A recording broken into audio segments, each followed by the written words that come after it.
Okay.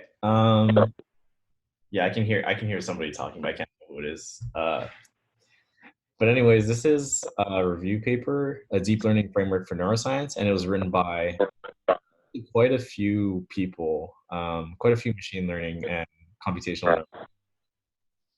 I'm gonna mute somebody because I think.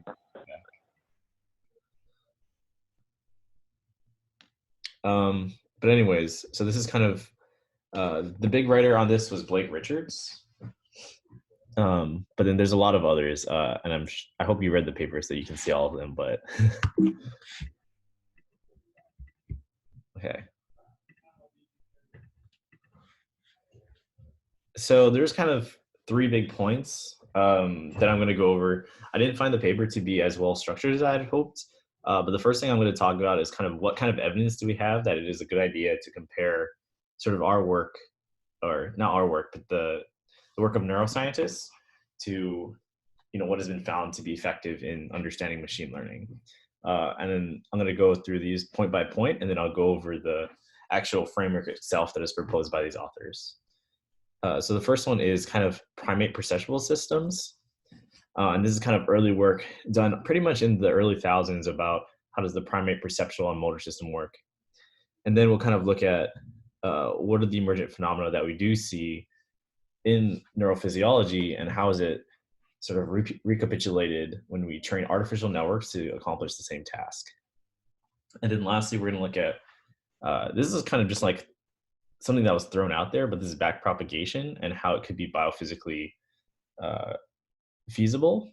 And this is something that I think Blake Richards and a lot of people like him, like Tim Lillicrap, like to talk about. So the first topic is just kind of, this is my work. I actually work on primates as well, but primate perceptual systems and artificial networks. And just feel free to like stop me at all. You can stop me through chat or audio if you want to kind of hear what's going on.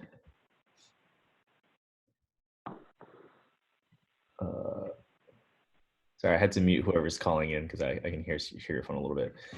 But this is a famous photo. This is by Feldman and Van Essen in the first issue of Cerebral Cortex, and this is a hierarchical diagram of primate visual cortex. So this is very early on, before even neural networks were a thing, back in 1991. Of how is cortex constructed in the primate.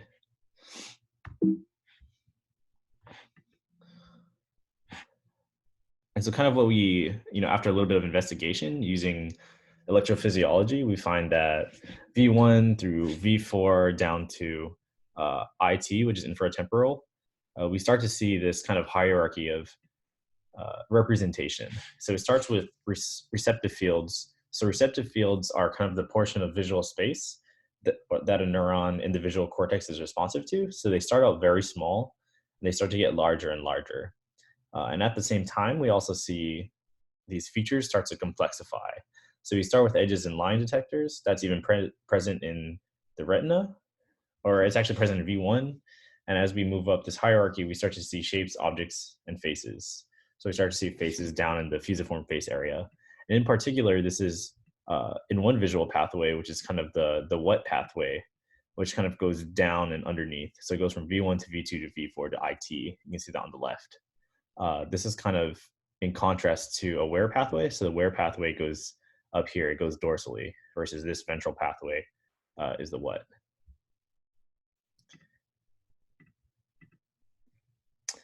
And so the first kind of evidence that I wanted to pull up was this Dan Yammons' work. This is Dan Yammons, I think when he was working with Jim DiCarlo.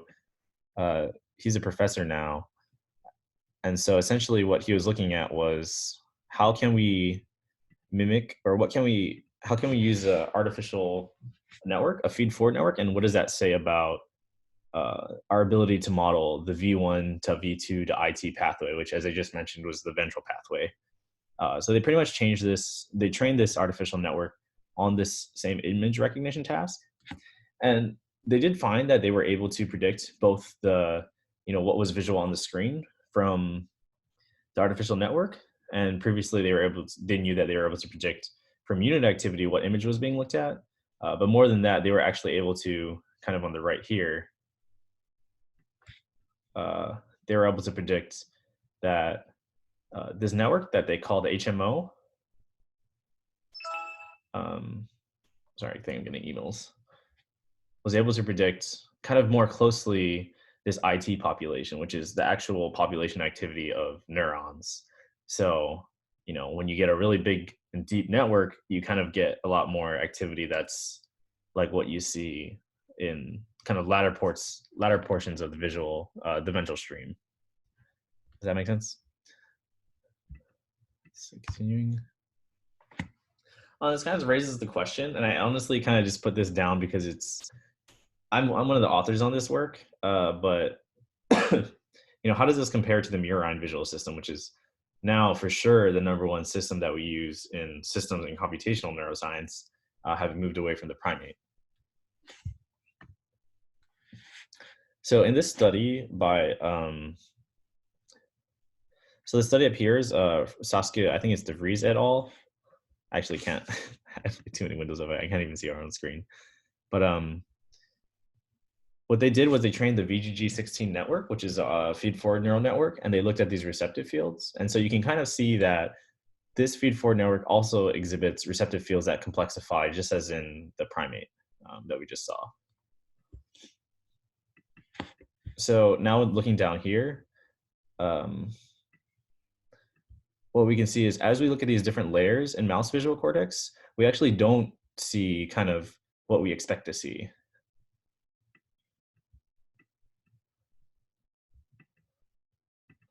So V1 and then all these other areas, these are actually just all parts of V2 in the mouse. So as we go kind of looking at, so these numbers correspond to these layers. So as we look at the similarity of these layers in an artificial network to each of these layers, so this one, or each of these areas in mouse visual cortex, we actually see that even though this is only V1 and the rest is V2, we still get pretty high scores if you kind of look around here between the middle layers of VGG16. So essentially the takeaway from this is that mouse visual cortex isn't that hierarchically organized in terms of, what its receptive fields look like. Yeah, and oh, sorry, over here is the map of the mouse visual cortex. And this is from Ikuko Smith's study. And the ventral stream goes V1 to LM to LI.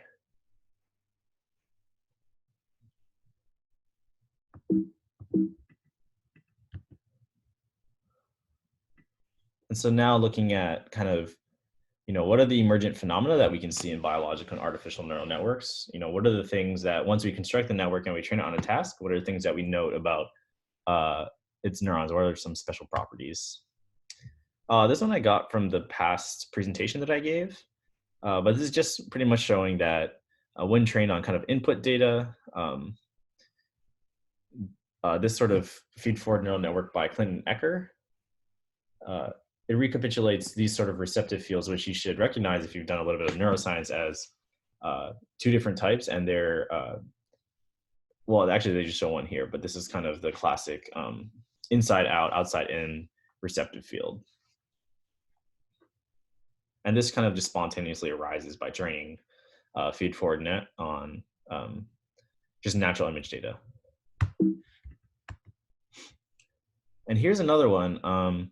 So if you know anything about kind of the study of entorhinal cortex in pretty much all animals, we actually see things called grid and place cells. So what they did in this study, this is Bonino et al. And this came out in Nature, I think 2 years ago. And they trained an LSTM, which is a recurrent neural network, on this kind of navigation path. So they had some kind of artificial agent that had to navigate around, and it had to get to a certain location in 2D space and to get a reward. And so by training this artificial agent, they actually saw the spontaneous emergence of kind of place cells. And place cells tell you kind of where you are in place. And they also saw kind of grid cells as well. So grid cells tile the entire space. So grid cells, they map the entire space, and place cells tell you where you are in that space. And they actually saw over here, this is like cells at the edge of the boundary. So they tell you like, oh, this is the edge of kind of the navigation space, which is also important.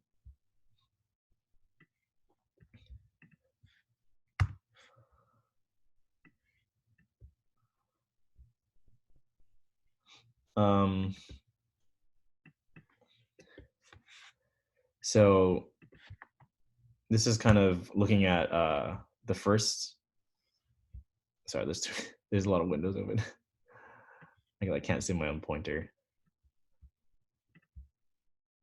1 second. Okay.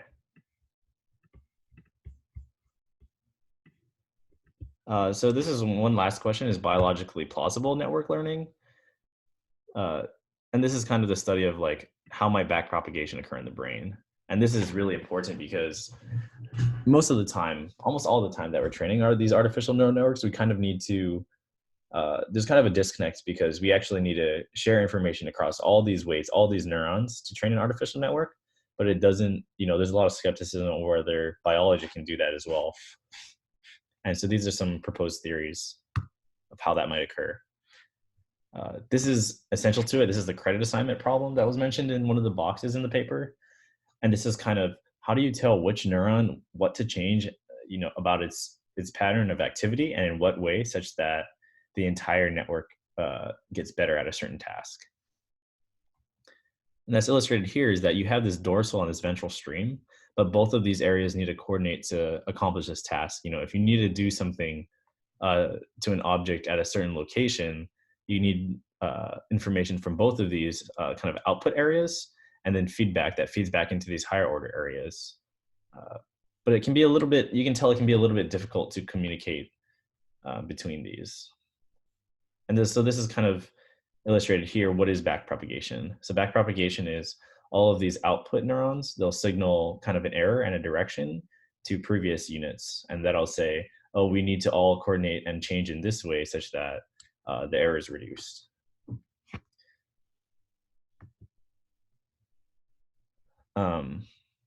And then given these two possible solutions that were proposed by Lillicrap and Richards, you can see that Blake Richards is the first author and he was also the last author here. It's possible that there's an error pathway, so a secondary pathway that comes in, it feeds in from kind of this just past the output layer into these hidden layers and tell these hidden layer neurons how to update themselves. Or they propose that you can segregate out the signals such that these output neurons, they will communicate their signal to apical dendrites here, while these kind of hidden layer units, they'll get just normal non-error type excitation from previous units in their apical dendrites. And just stop me if it's a little bit unclear. Apical dendrites, if you look at a typical pyramidal cell, the apical dendrites are the ones that is reaching up to layer kind of 1, and the apical, or sorry, those are apical dendrites. And over here, I didn't mean to say apical, I meant to say basal here. The regular information comes into basal dendrites, and the basal dendrites are dendrites that are just kind of around the soma.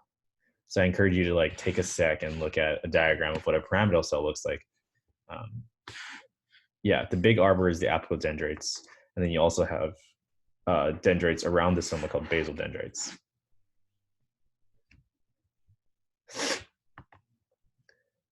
Oh, well, here's a good photo. So they propose that, they do know that signals come into each of these types of dendrites, but they don't know exactly, nobody knows exactly yet what is the quality of this. Or sorry, what is the, are these actually just information or just excitation? Or is it error information or just excitation from previous areas in the layer? Let me see, I got a question. So the question is, doesn't this imply that biological learning is mostly supervised? My understanding was that the consensus about biological learning was that it was mostly about unsupervised.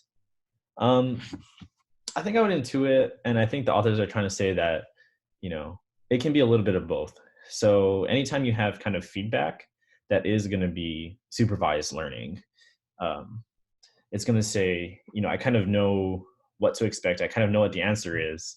And I'm telling you that was correct and keep doing that, or that was wrong. And we need to kind of change something about the way that you're computing to get to the right answer.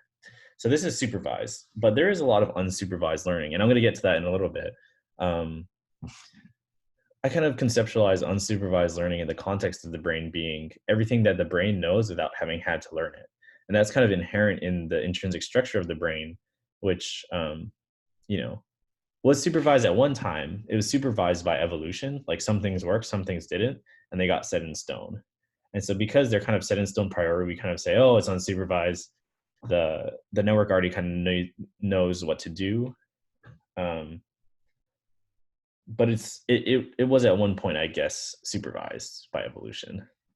And so kind of unsupervised learning, I'll also talk about like PCA and things like that. And I think right in the next section. So I hope that answers your question. So kind of in this kind of framework, they think that feed forward comes in at these basal dendrites, and we have feedback signals coming at these apical dendrites. And we have kind of this calcium active zone is where these two signals interact. So looking at this, we have, single spikes in these neurons corresponding to feed forward, but then we also have these big plateaus plus this like fast bursting, and that's the interaction of feed forward and feedback. So we have this neuron that's capable of firing off single spikes, but also bursts. And they kind of summarize that down here.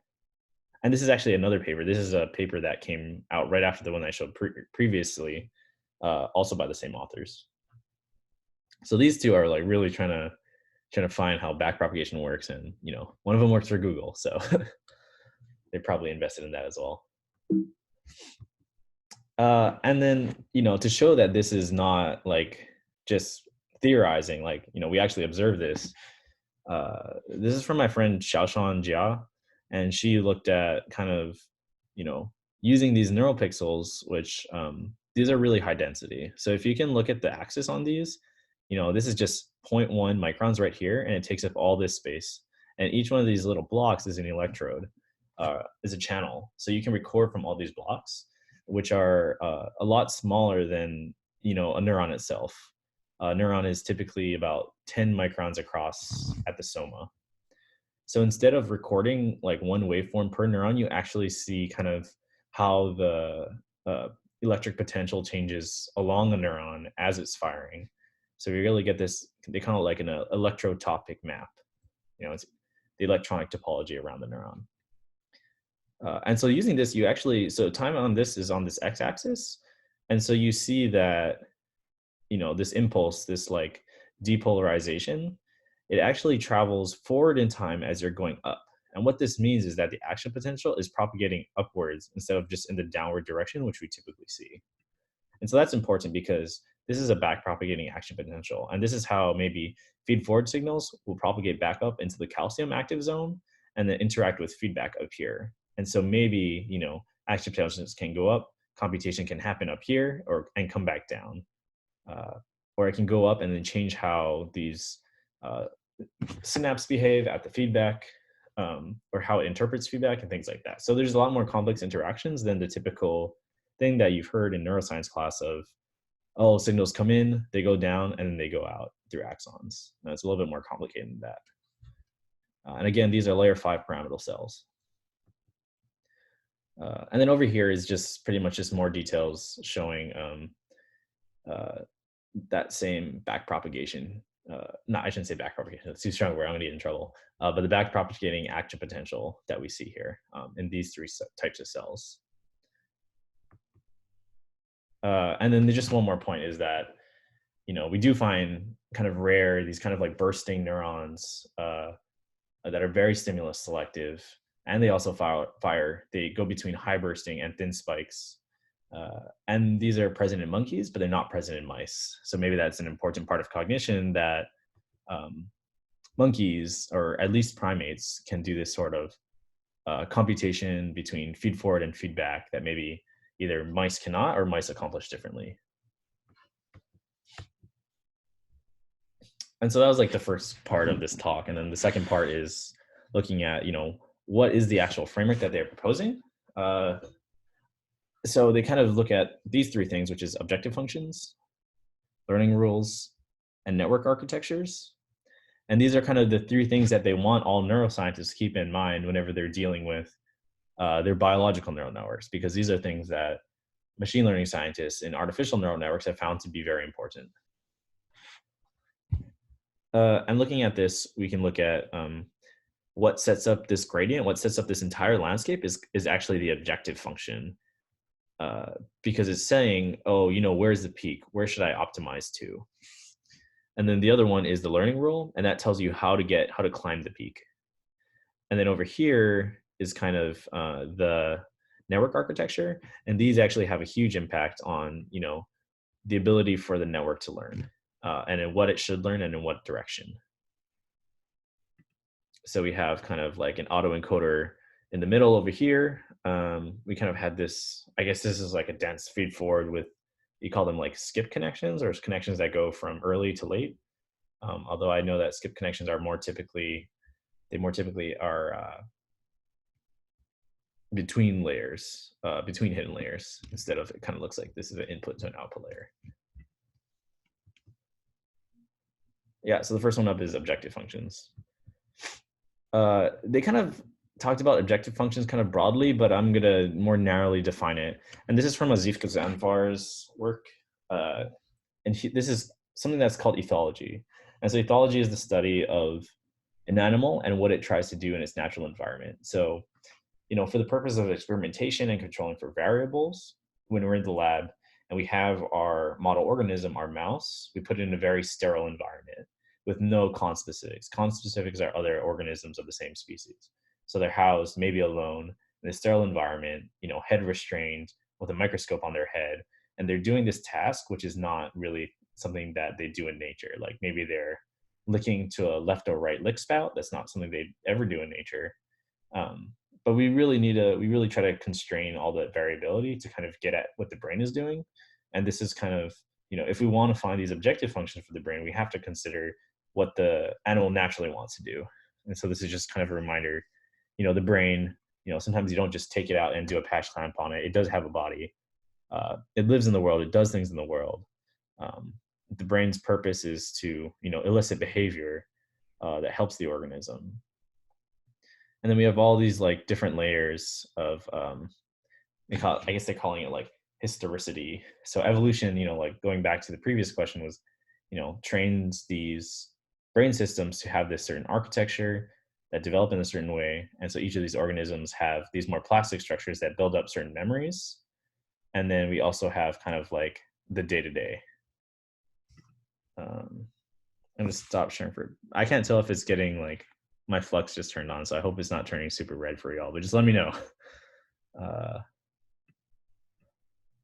can't see the chat, so. Anyways, somebody just like shout at me. And then, how do we really get at this ethology? So this is like one of my favorite things to come out last year, and this is called Deep Lab Cut. And so Deep Lab Cut is really just a computational way of quantifying behavior. So we don't just have to go from these like very observational perspectives. We can actually compute statistics about this mouse and how it's behaving. And this kind of frees us from really restricting that behavior in terms of like head fixation, having it run in a wheel, instead of using like open behavior or using multiple mice. And then just kind of a plug, this is my friend's work. So this is Alex Hsu and Eric Itchery's work at Carnegie Mellon, and they're kind of doing unsupervised clustering of behavior. So as this mouse in the open field walks around, there's this kind of classifier over here. And it works unsupervised in that it like finds these clusters. So you can see these colors and these labels. These correspond to different behaviors that it finds unsupervisedly, and it annotates it up here. So, like relating this is, we need a better picture of, what these model organisms do and what they're trying to achieve quantitatively. And this is one way to kind of get at that. And then maybe we can go towards more objective functions.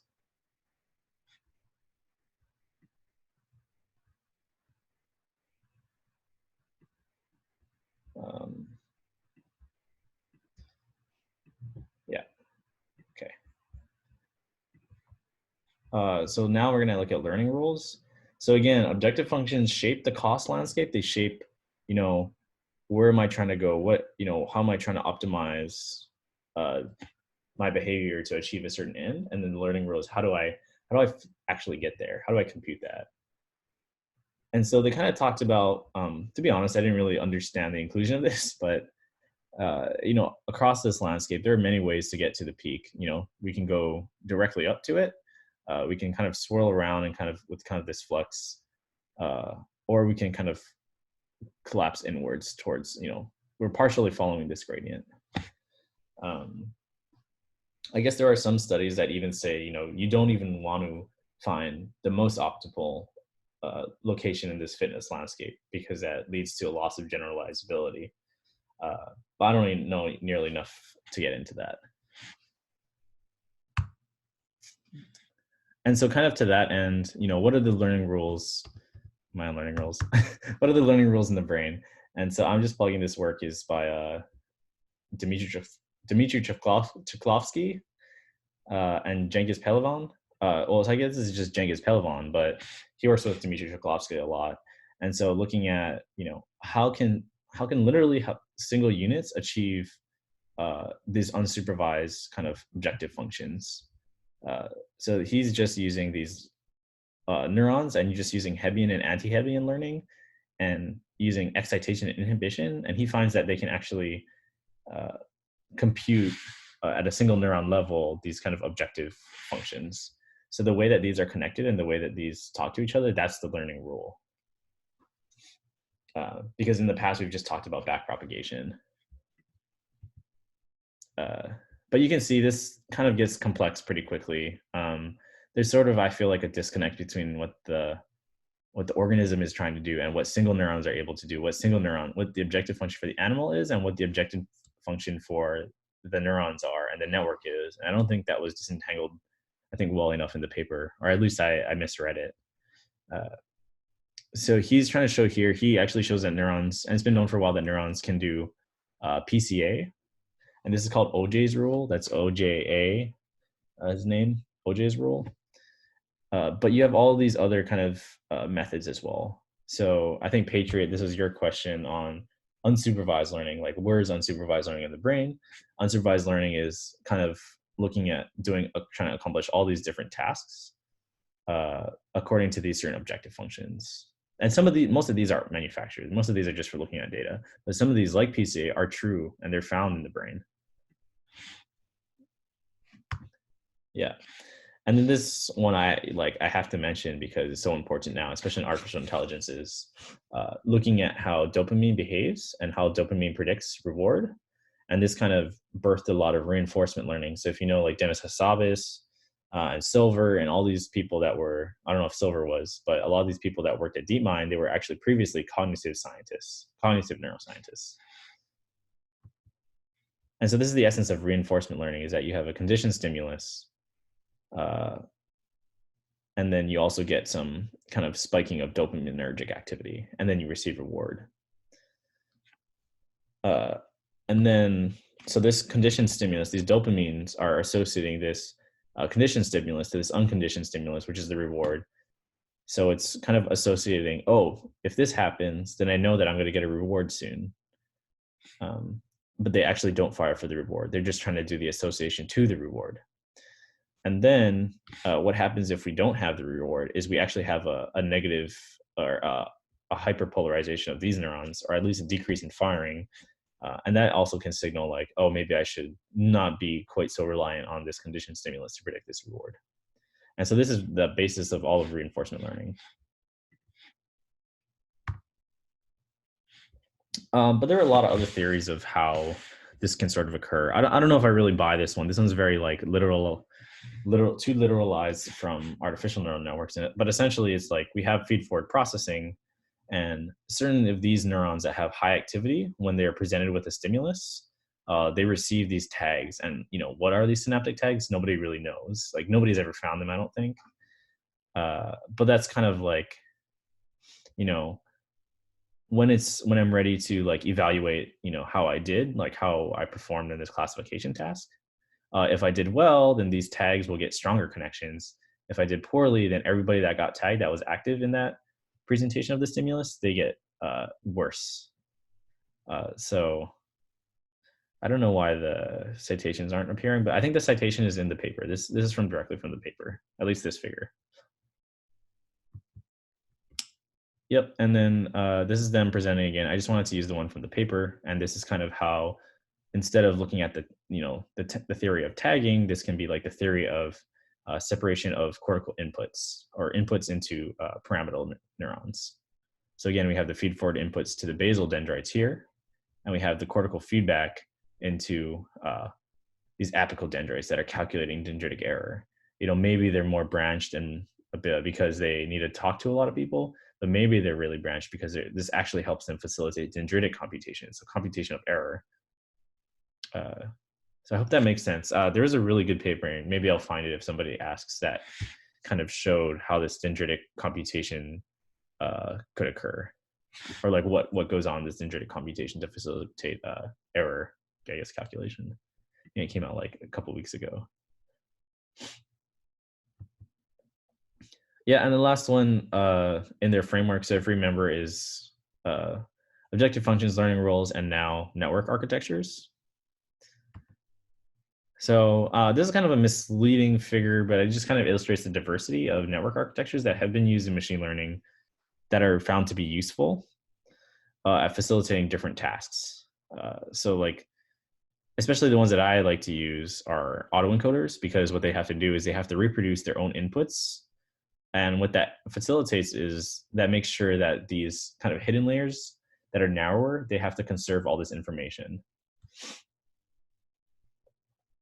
And so that they have to figure out some nonlinear, very optimal compression of that information. And then you look at that compression and see, okay, what is a lower dimensional representation of whatever I told this autoencoder to do. So this is a task with a monkey, and what it has to do is it actually has to look at this red-green checkerboard, and it has to indicate, is there more red or is there more green squares?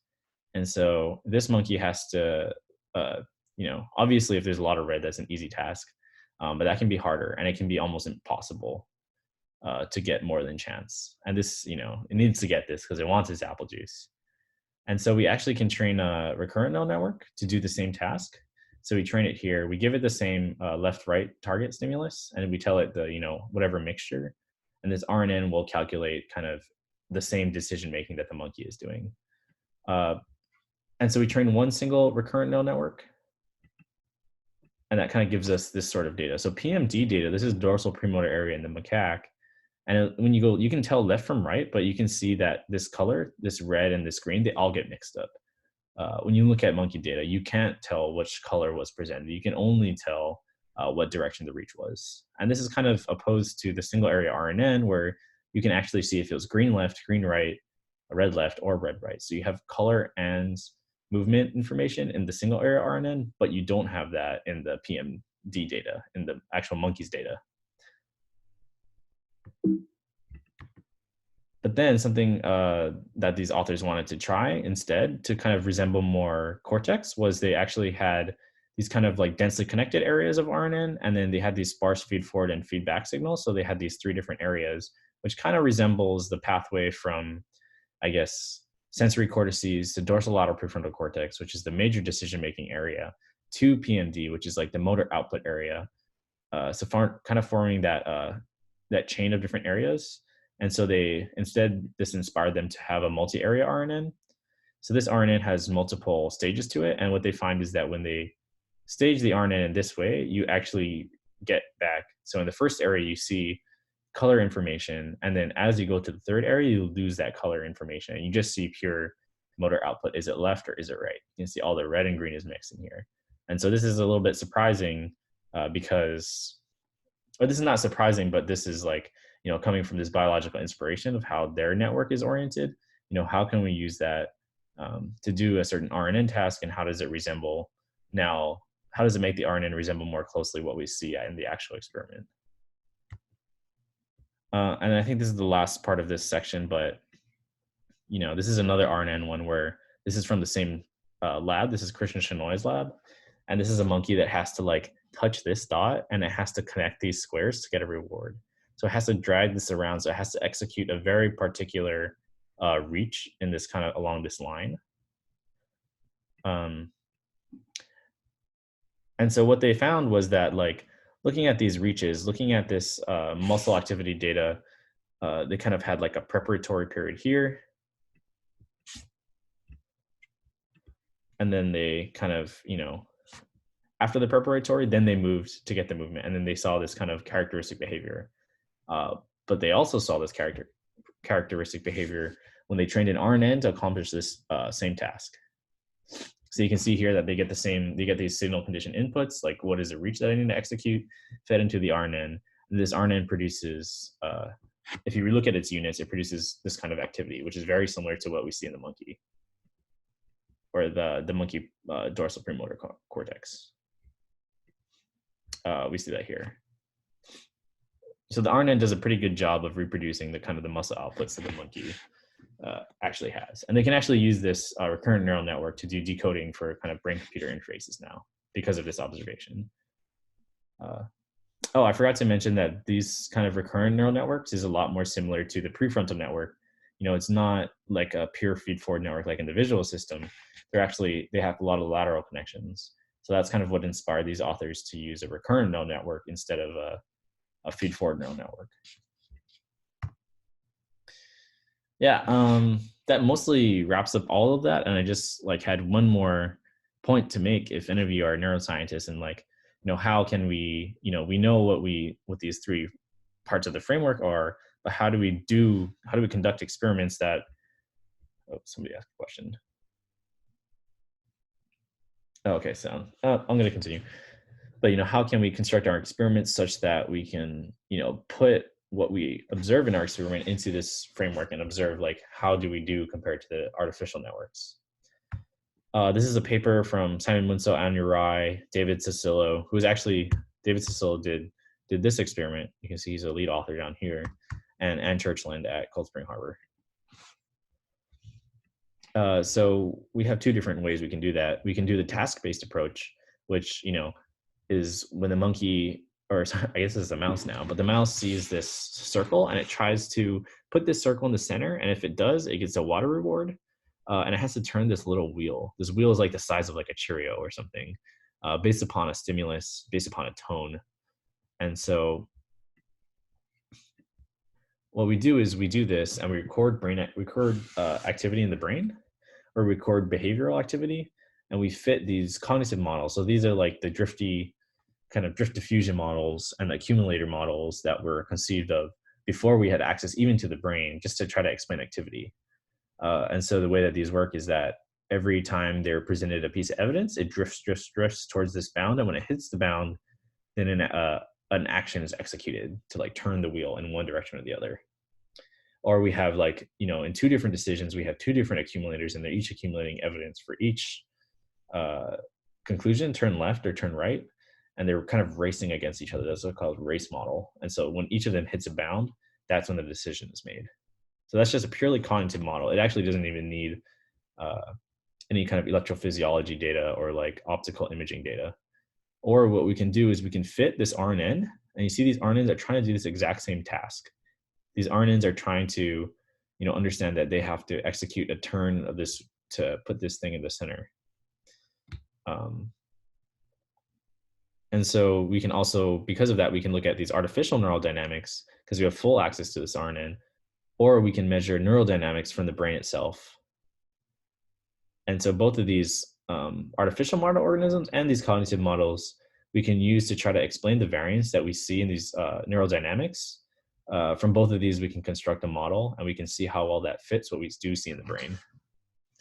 And with these artificial neural dynamics, just like we have latent behavioral variables over here, we can reverse engineer looking at these computational variables. So we can model evidence accumulation or ramping or step function or stepping in terms of, do we see this in the RNN as well? And then we use that also to help interpret the neural dynamics. We can also go from the observational approach, which is kind of more in the vein of deep lab cut when you're looking at just pure behavior. We're looking at, does it do this motif? So mice do certain motifs. They'll do a face groom, they'll do a snout groom, they'll run, they'll pause, they'll freeze, they'll do this thing called rearing where they stand up. And we can also look at brain state. We have access to brain state through the pupil in mice. So during surprise, the people, I always forget if it narrows or if it expands. It's different from humans, but it's related to acetylcholine. And we can use this information as well to try to explain this neural dynamics in the context of a task. And we can see how this modulates these behavioral variables. So like if the mouse is losing focus, then we can see, oh, maybe we change a parameter in these cognitive models to make to worsen performance. But you can see here is like, the objective function, what does the mouse want to do here? That's kind of captured by these cognitive models. And then like the learning function, or sorry, the architecture that we use, like this RNN, we could use a feed-forward network. This is kind of where that impinges on this part of the experiment. And then the learning rules is kind of, it's sometimes in here, but it's also inherent in the cost, in, what is the cost function that we have for these networks. So you can kind of see, using this framework, how we can compare this behavioral model to these kind of artificial neural network models. So we have this, you call it like a virtuous loop, where you go from, what the mouse is doing to what the artificial organism is doing, and how are they similar, how are they different, and how does that revise, our models of cognition? How does that again go back and revise, how can we design these artificial networks to either do better at the task or to more closely resemble biological data? Yeah, I think that was it. Does anybody have any questions? Thank you for coming and joining. I have to give this to my journal club at school too, so this is a good dry run. If anything I was too fast or was a little unclear, let me know.